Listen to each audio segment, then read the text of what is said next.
piercing shriek, a raw sound of pure terror and loss, sliced through the otherwise tranquil Saturday morning ambiance of the Maple Creek Estates communal park. Michael's head snapped up from the quarterly budget report he'd been idly scanning on a park bench, his heart instantly lurching. That was Sophie. His Sophie. He was on his feet in a microsecond, his gaze darting towards the children's play area, a kaleidoscope of brightly colored swings and slides. He saw her then, his 7-year-old daughter crumpled near the edge of the sandbox, her small shoulders shaking with violent sobs. Her hands were empty, her face usually framed by the distinctive dark-tinted glasses that were her window to a comprehensible world, was bare and contorted in distress. Standing a few feet away, observing Sophie with an expression of utter disdain, was Ms. Albright, the imperious president of the Maple Creek Homeowners Association, a woman whose iron-fisted rule was legendary within their newly adopted community.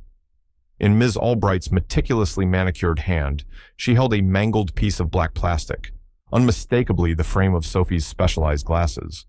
The lenses were nowhere to be seen. Sophie, what's wrong, sweetheart? Michael was kneeling beside her in an instant, his professional calm a thin veneer over the surge of paternal fury. Laura, his wife, who had been pushing their toddler son Tom on a nearby swing, rushed over her face a mask of alarm. Sophie, her vision, a bewildering kaleidoscope of shifting light and shadow, without her corrective lenses, could only point a trembling finger towards Ms. Albright. She called me a four-eyed freak. Sophie stammered, tears streaming down her pale cheeks, her voice thick with a devastation that tore at Michael's soul. She said my glasses were ugly, and she stepped on them on purpose. Ms. Albright emitted a sound that was a delicate, dismissive sniff. Nonsense. The child is being overly dramatic as usual. She dropped them, and I inadvertently trod upon them. These things happen when children are careless with their belongings and leave them strewn about. A complete accident. She made a show of examining the broken frame in her hand, as if it were a piece of particularly offensive litter. Frankly, they were rather unsightly. Perhaps this is an opportunity to get her something less conspicuous. Those are not just glasses, Miss Albright. Laura cut, in her voice trembling with barely suppressed rage as she gathered Sophie into a protective hug. They are essential prescription medical equipment. They are custom-made, cost a small fortune, and without them, Sophie can barely see. How could you be so thoughtless, so cruel? Ms. Albright's perfectly sculpted eyebrows rose a fraction. Cruel, I am merely advocating for a certain aesthetic standard within our community, and it is hardly my fault if a child is prone to accidents. Perhaps more diligent parental supervision is in order. Her cold, assessing gaze swept over Sophie, lingering for a moment on her tear-stained face. And if she cannot manage to keep track of her accoutrements, perhaps she shouldn't be playing in common areas where they might inconvenience others. Michael felt a dangerous, icy calm descend over him. He gently stroked Sophie's hair, his mind racing. This was no accident. The calculated cruelty in Miss Albright's eyes, the deliberate nature of her excuse, the utter lack of remorse. It all pointed to a malicious act. His daughter Sophie lived with a rare congenital condition called aniridia, meaning she was born without irises coupled with severe photophobia and nystagmus. Her world without her heavily tinted, specially weighted glasses that also corrected profound myopia was a painful, disorienting blur of overwhelming light and ceaseless, uncontrollable eye movements. These glasses were her lifeline, her shield, the only things that allowed her to navigate her environment with any degree of comfort or safety. And this woman, this self-important tyrant of the HOA, had just casually, cruelly destroyed them. Michael was a father fiercely protective. He was also a fact Ms. Albright was blissfully unaware of Michael Sterling, the chief of the Property Crimes Division for the entire Metropolitan Police Force. And Ms. Albright had just committed a serious offense, not just against his daughter, but against the law he was sworn to uphold. Their relocation to Maple Creek Estates 6 months earlier had been a carefully considered decision, a move predicated on the promise of a supportive, family-oriented community, excellent schools with robust special needs programs, and a tranquil environment where Sophie could flourish. The glossy brochures had showcased sprawling green spaces, immaculate landscaping, and a host of amenities designed to foster a sense of belonging. Sophie's condition demanded a stable, predictable setting, and Maple Creek on the surface had seemed idyllic. The custom-made glasses with their photochromic lenses, specialized prisms to manage her nystagmus and impact-resistant frames, represented not just a significant financial investment, nearly $2,000 a pair, but also countless hours of consultations with pediatric ophthalmologists, low vision specialists, and occupational therapists. They were quite literally irreplaceable in the short term. The Maple Creek Homeowners Association and its domineering president, Ms. Eleanor Albright, had quickly revealed itself as a force to be reckoned with. Ms. Albright, a woman of indeterminate age with a ramrod posture and an unwavering belief in her own infallibility, governed the HOA with an autocratic zeal that brooked no dissent. Her interpretation of the community's covenants, conditions, and restrictions was notoriously rigid and often seemed designed more to exert control than to enhance community living. Michael and Laura had from the outset made a conscious choice to maintain a low profile regarding Michael's profession. They sought anonymity, the chance to be simply the Sterlings, Sophie, and Tom's parents, rather than the high-ranking police chief and his family. They yearned for a quiet suburban life, a peaceful counterpoint to the often grim and demanding nature of Michael's work. Their initial months had been deceptively calm. Sophie, with her resilient spirit, had begun to adapt, making a few tentative friendships and finding joy in the estate's well-maintained, accessible playground.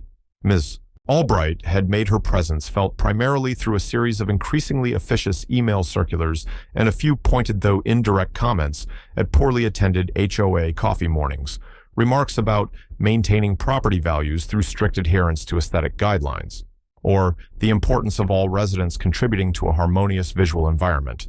Boom.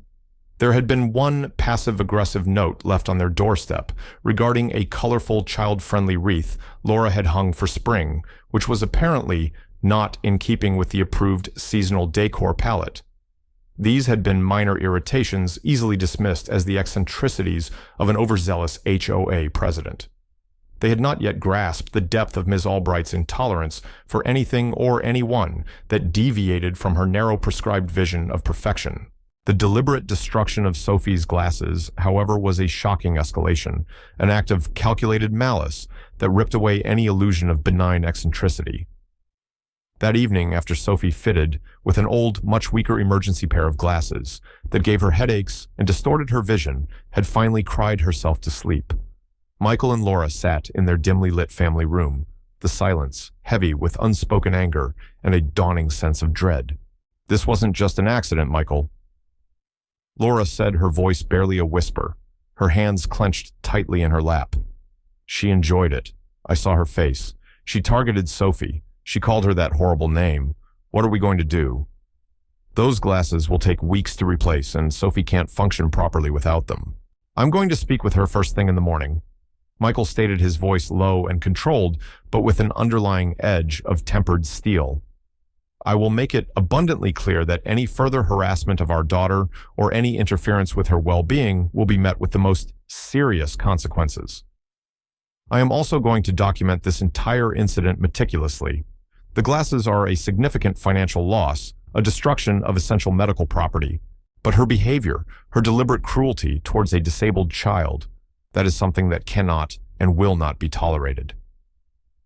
He still harbored a faint hope that a direct, firm, but non-official confrontation from a concerned father might be enough to make Miss Albright recognize the gravity of her actions and back down. He desperately wanted to shield Sophie from any further exposure to this ugliness, to avoid a situation where their home life became entangled with the complexities of his professional identity. The following morning, a crisp Sunday, Michael walked the short distance to Miss Albright's imposing, immaculately landscaped corner house. He found her in her driveway, meticulously polishing the chrome on her oversized luxury SUV, dressed in expensive athletic wear that looked as if it had never seen a bead of sweat. Ms. Albright, Michael began, his tone carefully neutral. I need to discuss yesterday's incident involving my daughter Sophie and the destruction of her prescription eyeglasses. Ms. Albright paused in her polishing, bestowing upon him a look of mild irritation, as if he were an unwelcome interruption to a vital task. Oh, Mr. Sterling, that unfortunate little matter. As I recall, I explained it was an accident. Children can be so careless with their possessions. It was not an accident, Ms. Albright. Michael stated unequivocally, meeting her gaze directly. You deliberately stepped on and destroyed her glasses after she dropped them. You verbally abused her, calling her a freak. That is not only unacceptable behavior, it is cruel and potentially illegal. Ms. Albright's thinly plucked eyebrows arched in feigned surprise. Illegal. Don't be preposterous, Mr. Sterling. It was a minor incident blown entirely out of proportion by an overly sensitive child, and it would seem equally overly protective parents. Perhaps if Sophie were taught to be more mindful of her surroundings and her belongings, these regrettable occurrences wouldn't happen. Sophie is mindful, Michael countered, his patience wearing dangerously thin. Her vision impairment makes her more vulnerable, not careless. Those glasses are not a mere possession. They are a vital medical device, essential for her safety, her education, and her ability to function. Their destruction has caused her significant distress and hardship. Well, perhaps this will serve as a valuable lesson for her in appreciating the cost of things. Miss Albright sniffed disdainfully, returning to her car polishing with an air of finality. And quite frankly, Mr. Sterling, I find your accusatory tone rather offensive. I am the president of this homeowners association, dedicated to upholding the standards and values of Maple Creek Estates. I will not be subjected to baseless allegations on my own property.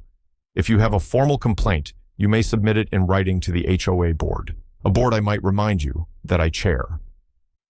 This is not merely an HOA complaint, Ms. Albright, Michael said, his voice hardening perceptibly. This concerns a deliberate act of property destruction and the intimidation of a disabled child. I am putting you on notice. If you ever harass, intimidate, or cause harm to my daughter again in any way, or interfere with her necessary medical equipment, I will pursue all available legal avenues to ensure her protection and your accountability. Ms. Albright actually let out a short, sharp laugh, a sound devoid of any humor. Legal avenues don't make threats you can't substantiate, Mr. Sterling. You are new to this community. You clearly have no understanding of how things operate around here, nor it would seem any appreciation for the established hierarchy. Now, if you will excuse me, my vehicle requires my undivided attention. With a dismissive wave of her hand, she turned her back on him pointedly, ignoring his presence. Michael walked away, a cold knot of frustration and righteous anger tightening in his chest. Miss Albright's arrogance was astounding. Her sense of entitlement seemingly knew no bounds. She genuinely believed herself to be untouchable above reproach. His initial slender hope that a direct, stern warning would be sufficient to curb her behavior had been utterly naive. This woman was not just a petty tyrant. She was a malicious bully, and his daughter was now squarely in her crosshairs. The first shocking incident in the escalating chain of confrontations occurred less than 3 days later, a clear signal of Ms. Albright's contempt for Michael's warning and her determination to assert her dominance. Instead of any semblance of contrition or even a strategic retreat, she launched a retaliatory strike. A stark white envelope bearing the official Maple Creek Estates HOA logo was delivered by certified mail. Inside was a formal notice of breach of community covenants and imposition of fines. The notice, penned in Ms. Albright's unmistakable florid script, alleged that the Sterling family was in violation of Bylaw 74.3, failure to maintain common areas in a clean and debris-free state. The debris in question, the notice elaborated, was the shattered remnants of a pair of eyeglasses, constituting a potential hazard to other residents and wildlife left abandoned on community park grounds on the morning of Saturday, October 12th. A fine of $150 was levied. Furthermore, a second violation was cited under Bylaw 9.2. Fuss 1. Use of inappropriate or damaging footwear on specialized community sporting surfaces, with the accompanying explanation that Sophie Sterling had been observed wearing heavy traction-soled orthopedic footwear on the newly resurfaced tennis courts, potentially causing scuffing and premature wear. Another fine of $100 was attached to this ludicrous claim. Sophie hadn't been near the tennis courts that day, and her orthopedic shoes were specifically designed to be non-marking. Michael stared at the document, his disbelief warring with a surge of cold fury. She's fining us for the glasses she broke, and now she's inventing violations about Sophie's shoes. This is blatant retaliation, pure and simple. Laura was aghast, her face paling. She's trying to bury us in false accusations. She's trying to make us out to be the problem. How can one person be so vindictive, so cruel? The letter was a transparent, calculated attempt to intimidate them into submission, to discredit them within the community, and to portray Sophie not as a victim of Ms. Albright's malice, but as the source of neighborhood discord. It was a classic bully tactic designed to isolate and overwhelm. Michael immediately began drafting a meticulously detailed fact-based response to the HOA board, knowing full well that Ms. Albright, as chair, would be its primary recipient. He refuted each false allegation point by point, attached a copy of the invoice for Sophie's replacement glasses, a staggering sum of nearly $2,200, due to the complexity of the prescription and specialized materials, and formally requested that the fines be rescinded and an apology issued for the harassment. He sent it via registered mail, creating a clear paper trail. The second shocking incident demonstrating Ms. Albright's escalating campaign of targeted harassment unfolded the following weekend. Maple Creek Estates prided itself on its beautifully maintained community garden, a tranquil oasis of flowers, herbs, and manicured pathways. Within this garden was a small designated sensory corner, featuring brightly colored reflective wind spinners, textured stepping stones, and fragrant non-toxic plants. Sophie adored this little nook. The gentle movement of the spinners and the varied textures provided a calming, predictable sensory input that helped her regulate when she felt overwhelmed.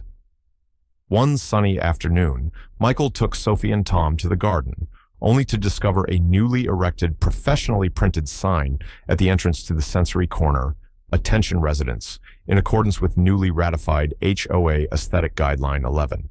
B. All items causing excessive visual distraction or kinetic movement, including but not limited to pinwheels, wind spinners, reflective ornaments, and items of a non-naturalistic design, are henceforth prohibited within the designated tranquility zone of the community garden.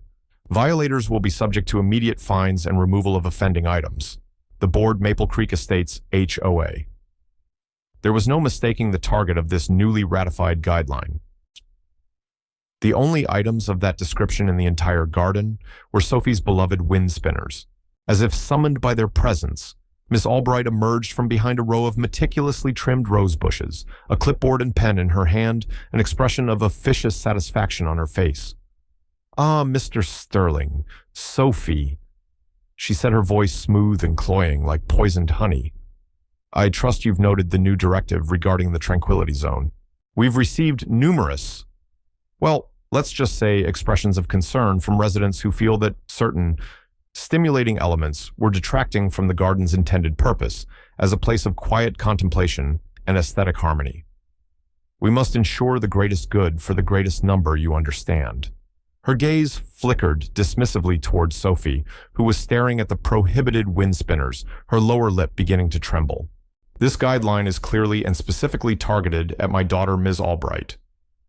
Michael stated, his voice dangerously low, keeping a protective arm around Sophie. "Those spinners are not distractions. They are a source of comfort and joy for her. This is a petty and discriminatory act." "Discriminatory?" Ms. Albright feigned offense. "Not at all, Mr. Sterling. It is about maintaining uniform standards and ensuring that the visual landscape of our community remains uncluttered and sophisticated.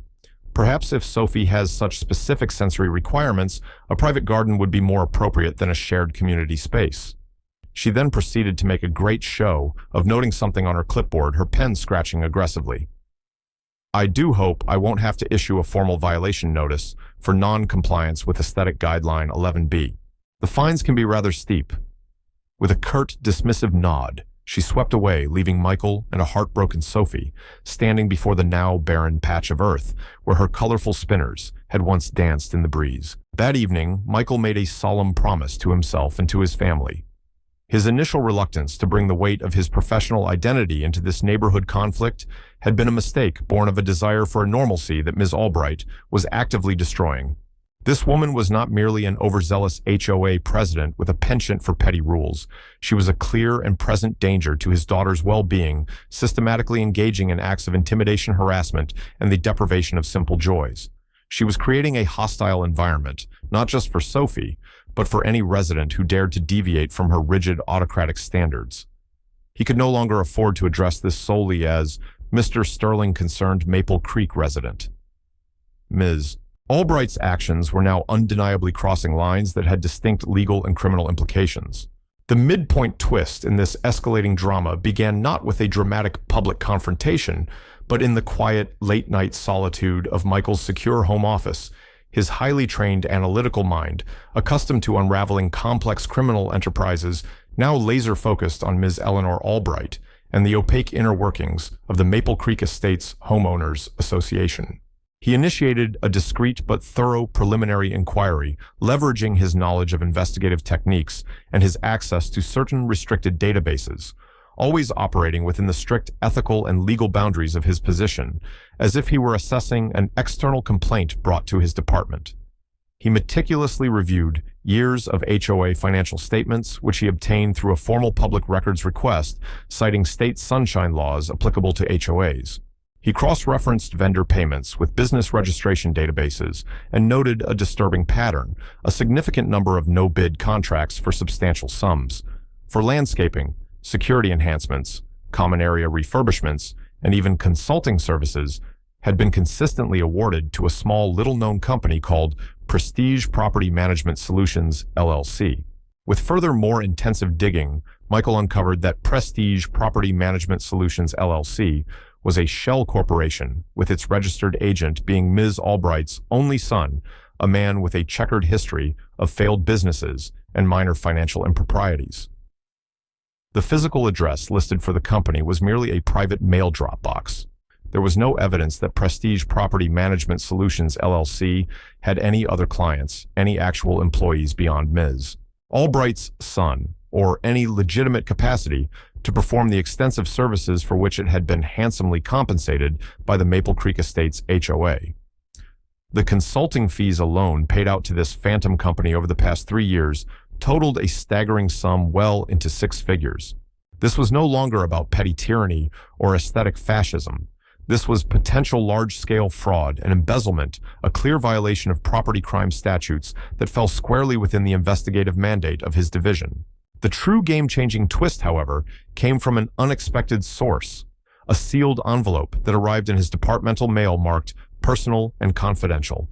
Inside was an anonymous letter clearly written by a fearful but conscience-stricken former board member of a previous HOA, where Ms. Albright had also served as president some years earlier in a different county. The letter detailed a remarkably similar pattern of autocratic rule intimidation of residents and highly suspicious financial dealings. Crucially, it also included photocopies of what appeared to be falsified insurance claims for storm damage to common property, claims that had resulted in substantial payouts to the HOA, which were then allegedly funneled into emergency repairs, conducted by another company linked to Ms. Albright's son. This was evidence of a sophisticated, long-running pattern of insurance fraud, a serious felony. This new information transformed everything. Ms. Albright was not merely a neighborhood bully with a penchant for financial self-enrichment through the HOA. She was, it appeared, a practiced and potentially serial fraudster who used her positions of authority within community associations as vehicles for criminal enterprise. The destruction of Sophie's glasses, the targeted harassment, the petty rulemaking. These were perhaps not just acts of malice, but also tactics to intimidate and control residents to prevent anyone from looking too closely at her activities. Michael now had more than enough probable cause to initiate a formal multi-jurisdictional investigation. He realized with chilling certainty that simply stopping her reign in Maple Creek wouldn't be enough. This woman needed to be brought to justice for the full scope of her actions. He briefed his wife Laura on the disturbing extent of his findings. "She's not just a local tyrant, Laura," he explained, his voice grim. "She's a professional grifter, and she's using this HOA and her position to defraud the residents. Her cruelty towards Sophie, it's part of how she maintains control by making people too afraid to question her. I have to act not just as Sophie's father, but in my official capacity." Laura, though deeply shaken by the revelations of Ms. Albright's calculated criminality, was unwavering in her support. "Do whatever you have to do, Michael. This woman is a menace. She needs to be stopped before she harms anyone else." Michael began to meticulously compile a comprehensive case file integrating the evidence of the local harassment and property destruction with the newly discovered information regarding the potential insurance fraud and embezzlement schemes. He discreetly liaised with the Economic Crimes Unit in the county where the previous alleged insurance fraud had occurred, sharing information under strict protocols. He knew he had to proceed with utmost care, ensuring every step was legally sound and ethically unimpeachable to avoid any claim that he was using his official position to settle a personal score. But the weight of the evidence against Ms. Albright was rapidly becoming overwhelming. His plan began to crystallize the upcoming annual general meeting of the Maple Creek Estates HOA, scheduled in just under 2 weeks, where Ms. Albright would undoubtedly present her self-serving budget and seek re-election would become the carefully chosen stage for her public unmasking, not just as a neighborhood bully, but as a calculated criminal. The atmosphere in the Maple Creek Estates Community Clubhouse was thick with an unusual tension. The annual general meeting, typically a staid and predictable affair, dominated by Ms. Albright's lengthy monologues and rubber-stamped approvals, was tonight packed to the rafters. Whispers and rumors had been circulating for days. Talk of Ms. Albright's increasingly erratic pronouncements of the Sterling family's quiet but firm resistance to her petty tyrannies, and a persistent, intriguing undercurrent that Michael Sterling was perhaps not the unassuming accountant some had initially perceived him to be. Ms. Albright, resplendent in a severe but expensive power suit, sat at the head table flanked by her hand-picked, largely silent board members, an air of unshakable confidence radiating from her. On the agenda tonight was the presentation of the annual budget, which included, as Michael had anticipated, massive fee increases to fund a series of extravagant community enhancement projects, primarily benefiting the properties closest to Ms. Albright's own residence. She also intended to formally ratify her discriminatory Aesthetic Guideline 11.B regarding the sensory garden. After a typically self-congratulatory opening address, detailing her own tireless efforts in maintaining the exclusivity and prestige of Maple Creek Estates, Ms. Albright launched into her budget presentation, her voice smooth and authoritative as she outlined the necessity of the proposed fee hikes. When she finally paused, inviting questions or comments, Michael Sterling rose slowly from his seat in the middle of the crowded room. A hush fell instantly. "Ms. Albright." Michael began, his voice calm, clear, and carrying an unmistakable resonance of authority that commanded immediate attention. "Before this assembly considers approving your proposed budget or ratifying any new guidelines, I have several serious matters to address concerning your conduct as president of this homeowners association and indeed your activities as a private citizen." Ms. Albright's perfectly composed expression tightened infinitesimally. "Mr. Sterling, if you have some personal grievance or a minor quibble with the financials, I suggest you submit it in writing through the proper channels. This is neither the time nor the place for—" "On the contrary, Ms. Albright," Michael interrupted, his tone, hardening his gaze direct and unyielding. "This is precisely the time and the place. On Saturday, October 12th, in the community park, you, Eleanor Albright, did willfully and maliciously destroy a pair of prescribed medical eyeglasses belonging to my 7-year-old daughter, Sophie Sterling, a child whom you know to be visually impaired and reliant upon that specific medical device. You accompanied this destructive act with verbal abuse, referring to my daughter as a four-eyed freak. This act, Ms. Albright, constitutes felony destruction of property, specifically essential medical equipment valued at over $2,000, and it also constitutes misdemeanor child intimidation."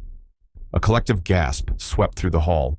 Miss Albright's face flushed a deep, unbecoming crimson.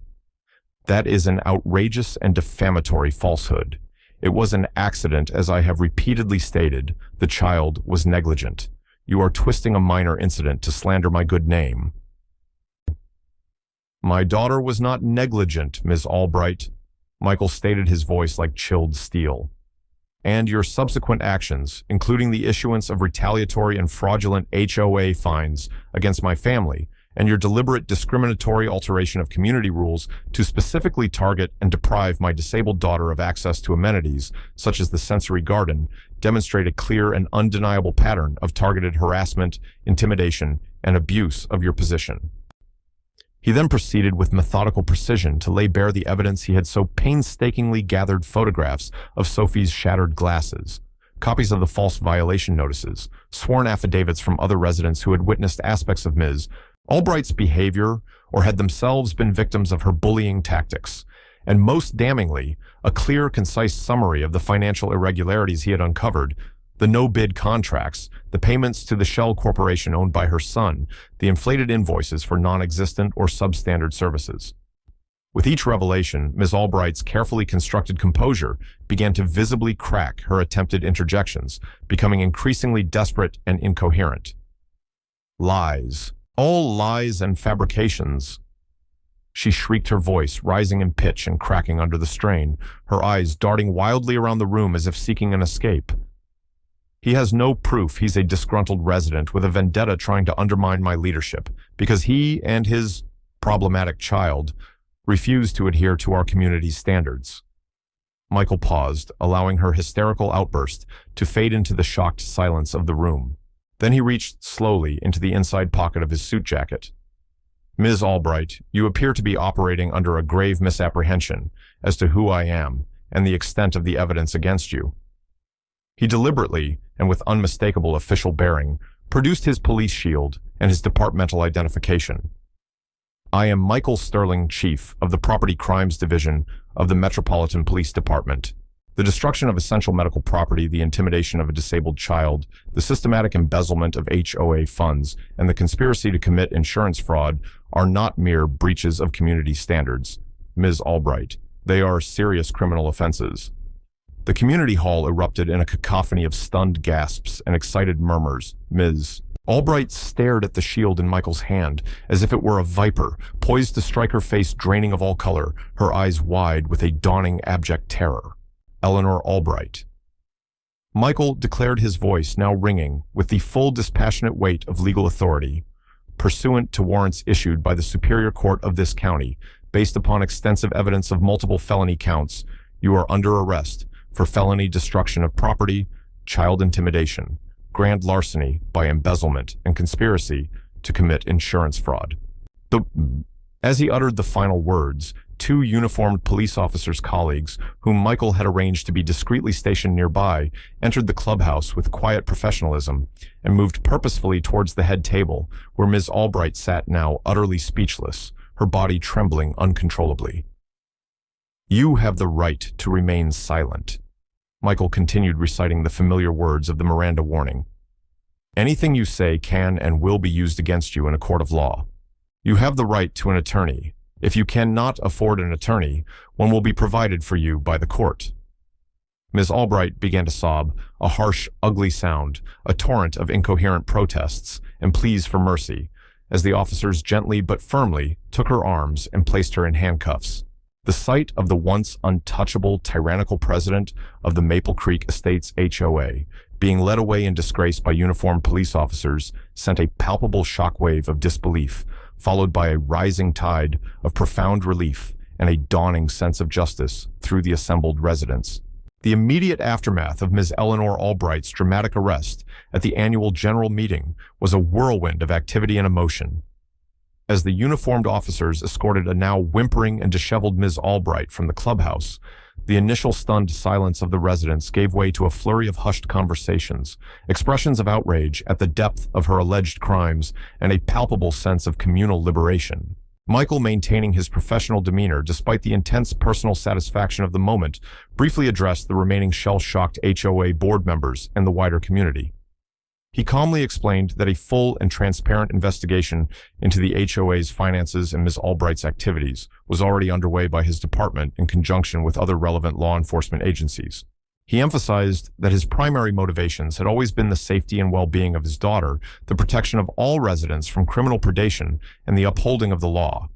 He strongly urged the community to immediately form an interim steering committee to oversee the HOA's affairs, ensure its continued ethical operation, and begin the process of healing and reform. Ms. Albright was transported to the county detention center where she was booked and processed on multiple felony charges. Given the severity and scope of the allegations, particularly the evidence of systematic fraud and embezzlement spanning several years and potentially multiple jurisdictions, bail was denied by the arraigning magistrate. The news of her arrest and the astonishing details of her alleged long-running criminal enterprise, masquerading as HOA leadership, reverberated throughout Maple Creek Estates, and quickly became a sensational local news story, a stark cautionary tale of abuse of power and the insidious nature of white-collar crime within seemingly placid suburban communities. In the ensuing weeks and months, Maple Creek Estates underwent a profound and necessary metamorphosis. The remaining members of Miss Albright's hand-picked board, tainted by their association with her and facing a tidal wave of resident anger and mistrust, resigned en masse within days of her arrest. An interim committee comprising respected community members with backgrounds in law, finance, and ethical governance, including a retired federal judge, a forensic accountant, and a professor of public administration, was swiftly elected by the energized and newly empowered residents. Their first official act was to commission a comprehensive independent forensic audit of all HOA financial records vendor contracts and insurance claims dating back over a decade. They also immediately repealed all of Miss Albright's more punitive and discriminatory aesthetic guidelines, including the one targeting Sophie's wind spinners in the sensory garden. That particular sign was publicly dismantled during a small symbolic community gathering, with Sophie Sterling, her new state-of-the-art glasses, glinting in the afternoon sun, being given the distinct honor of snipping the final wire that held it in place to the applause of her neighbors. For Sophie, the impact of these events was transformative. The heavy cloud of anxiety and fear that had shadowed her bright, inquisitive spirit began to dissipate. Witnessing her father, her unwavering protector, not only stand up to her tormentor, but also bring the full force of justice to bear against a complex criminal, had a profoundly affirming and healing effect on her young psyche. Her new glasses, even more technologically advanced and perfectly fitted than her previous pair, became a symbol of her resilience. The residents of Maple Creek Estates, many of whom were deeply ashamed of their prior passivity or their unwitting complicity in Ms. Albright's reign, now reached out to Michael Laura, and especially Sophie, with an outpouring of genuine support apologies and acts of kindness. A community-led initiative was launched to entirely redesign and enhance the sensory garden, with Sophie invited to provide her invaluable input, ensuring it became a truly inclusive and joyful space for all children. The legal proceedings against Eleanor Albright were complex and lengthy, given the multifaceted nature of her crimes. The evidence meticulously compiled by Michael's Property Crimes Division, augmented by the findings of the HOA's independent forensic audit and information shared by law enforcement in the other county where she had previously operated, painted an irrefutable picture of a calculating and unrepentant fraudster. Faced with an insurmountable mountain of evidence, Ms. Albright ultimately pleaded guilty to multiple felony counts of grand larceny by embezzlement, insurance fraud, and to the lesser charges of destruction of property and child intimidation. Her sentencing reflected the egregious breach of trust and the significant financial harm she had inflicted. She received a substantial prison term in a state correctional facility, was ordered to pay millions of dollars in restitution to the Maple Creek Estates HOA and the defrauded insurance companies, and was permanently barred from ever again holding any fiduciary position or office in any community association or charitable organization. All of her known assets, those acquired through or tainted by her criminal activities, were seized and liquidated to contribute towards the restitution. Her carefully constructed empire of deceit and intimidation had crumbled into dust. Maple Creek Estates, having navigated this tumultuous period of exposure and reform, emerged a stronger, more vigilant, and far more cohesive community. The newly elected permanent HOA board, operating under a completely revised and transparent set of bylaws, fostered an environment of genuine collaboration, mutual respect, and fiscal accountability. Michael Sterling, while still preferring the quiet anonymity of being simply Sophie and Tom's dad within the neighborhood, had earned the profound and enduring gratitude and admiration of his community. He had demonstrated through his quiet courage, professional integrity, and unwavering commitment to justice that even the most entrenched and insidious forms of abuse and criminality could be overcome. Months later, under the warm glow of a summer evening, Sophie Sterling, her laughter echoing through the newly revitalized community garden, her bright, intelligent eyes aided by her remarkable glasses, taking in the vibrant colors of the blooming flowers and the joyful movements of her friends, was the living embodiment of resilience and hope. Michael and Laura watched her, a deep sense of peace settling over them. The ordeal had been a searing crucible, a painful journey through darkness, but it had ultimately forged unbreakable bonds of community, reaffirmed their faith in the enduring power of justice, and underscored the critical importance of vigilance against the abuse of power in any form. The long shadow of Eleanor Albright had finally lifted from Maple Creek Estates, replaced by the warm, clear light of a future where inclusivity, integrity, and the well-being of every resident, especially the most vulnerable, were not just aspirational ideals, but the lived reality of their restored and reawakened community.